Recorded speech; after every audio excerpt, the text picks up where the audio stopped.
ബിസിനസ്സിൻ്റെതായിട്ടുള്ള ആ ഒരു സിസ്റ്റത്തിൽ കൃത്യമായിട്ട് അതെന്താണോ അവിടെ ചെയ്യേണ്ടത് അതേ ചെയ്യാവൂ.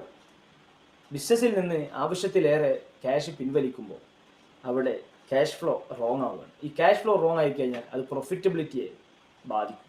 പ്രോഫിറ്റബിലിറ്റിയെ ബാധിക്കുക എന്ന് പറഞ്ഞു കഴിഞ്ഞാൽ സ്ഥാപനത്തിൽ ആവശ്യമുള്ള സാധനങ്ങൾ ഇല്ലാതെ വരുന്ന ഒരവസ്ഥ, കസ്റ്റമർ വരുന്ന സമയത്ത് എല്ലാ പ്രൊഡക്റ്റുകളും ഫുൾഫില്ല് ചെയ്യാൻ പറ്റാത്ത വരുന്ന അവസ്ഥ, പിന്നീട് ഇത് നയിക്കുന്നത് ഈ ഒരു കസ്റ്റമർ മിസ്സിംഗ് ആവുന്നു, പിന്നീട് ആ ഒരു ബിസിനസ് ഫെയിലിലേക്ക് പോകുന്നു. ഇതൊക്കെ ഒരു ബിസിനസ്സിൻ്റെ പരാജയത്തിലേക്ക് പോകുന്ന ഓരോ പടികളാണ്. അതുകൊണ്ട് നമ്മൾ ബിസിനസ്സിലൊക്കെ വളരെ നല്ല പോസിറ്റീവായിട്ടുള്ള ക്യാഷ് ഫ്ലോ മാനേജ് ചെയ്തിരിക്കണം.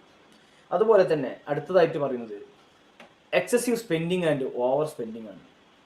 അൺനെസസറി ആയിട്ടുള്ള എക്സ്പെൻസുകൾ, അൺനെസസറി ആയിട്ടുള്ള ചെലവുകൾ ശ്രദ്ധിക്കാത്തത് കൊണ്ട്, അല്ലെങ്കിൽ ലക്ഷറി ആയിട്ടുള്ള ഹൈ ഫിക്സ്ഡ് കോസ്റ്റുകൾ, ഇതൊക്കെ ബിസിനസ്സിൽ കൊണ്ടുവരിക.